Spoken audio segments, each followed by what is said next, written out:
பிரியமான சகோதர சகோதரிகளே, இந்த நாள் வாக்குத்தத்த வசனங்கள் சங்கீதம் 59:16 பார்க்கலாம்.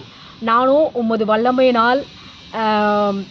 வல்லமையினால் காலைதோறும் பாடி உம்முடைய கிருபையின் மேல் மகிழ்ந்து உம்முடைய கிருபையினால் மகிழ்ந்து புகழ்ந்து நான் நெருக்கப்படும் நாளிலே நீரே எனக்கு தஞ்சமும் உயர்ந்த அடைக்கலமாயிருக்கிறேன். இங்கே வசனம் சொல்லப்பட்டிருக்குது. ரொம்ப டீப்பான வசனங்கள், ரொம்ப அதிகமாக இருக்குது இந்த சொல்லப்பட்ட வசனங்கள். இங்கே சொல்கிறாரு ஆண்டவர் இயேசு கிறிஸ்துவனுக்கும் அவர் தாவீதுக்கு சொல்கிறார் இந்த வசனங்கள்.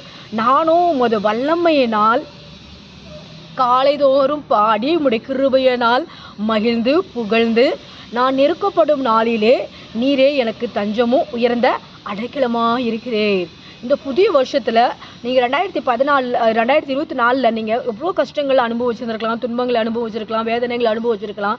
கர்த்தர் இந்த நாள் இந்த 2025 கர்த்தர் அந்த நாள் நம்மளுக்கு கொடுக்குற வாக்குத்தத்தங்கள் என்னன்னு சொல்லி பார்த்தா, நானும் உம்முடைய வல்லமையினால் காலைதோறும் உம்முடைய பாடி கிருபையினால் கழிக்குந்து நான் என்ன பண்ண உங்களோட டெய்லியும் நான் என்ன பண்ண ஆண்டவர் உங்களோட வல்லமையினால் நான் பாடணும், களி கூறணும், உம்முடைய கிருபையினால் மகிழணும், புகழணும்.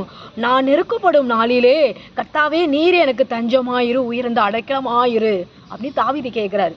இந்த நாள் நம்ம யாராவது எந்த கஷ்டமாவது எந்த பிரச்சனையோடு எந்த வேதனையோடு நம்ம இருப்போமானா ஆண்டவர் இடத்துல கேட்கணும், ஆண்டவரே உம்முடைய கிருபை என்னை தாங்கி நடத்துங்க, ஆண்டவரே உம்முடைய வல்லமை என்னை தாங்கி நடத்துங்க, நான் உமை புகழணும், உமை துதிக்கணும் அப்படின்னு சொல்லி நீங்கள் கேட்டிங்கன்னா இந்த புதிய வருஷத்தில் நீங்கள் போய் கால் வச்ச நாளிலிருந்து அடுத்த வருஷம் உங்களை ஜனவரி 1ஆம் தேதி வரையும் கர்த்தர் உங்களை அவ்விதமாக ஆசீர்வதிப்பாராக.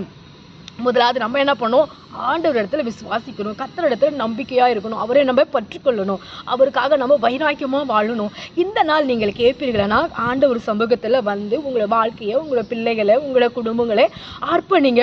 அவரே உங்களுக்கு தஞ்சமாக இருப்பார், உயர்ந்த அடைக்கலமாக இருப்பார். நீங்கள் கேட்ட உடனே சர்ச்சுக்கு போங்க, உங்களோட பைபிளை படிங்க, உங்களுக்கு நியூ டெஸ்டமெண்ட் வந்தால் நியூ டெஸ்டமெண்ட் படிங்க, இல்லை யூடியூப்பில் உங்களோட வசனங்கள்லாம் வந்தோன்னா கேளுங்க, பாஸ்டவங்களாம் ஜெபம் பண்ணுவாங்க. உங்களுக்கு எந்த ப்ராப்ளம் இருந்தாலும் கர்த்தர் உங்களுக்கு விடுதலை தருவாராக. ஆமே. God bless you. Praise the Lord.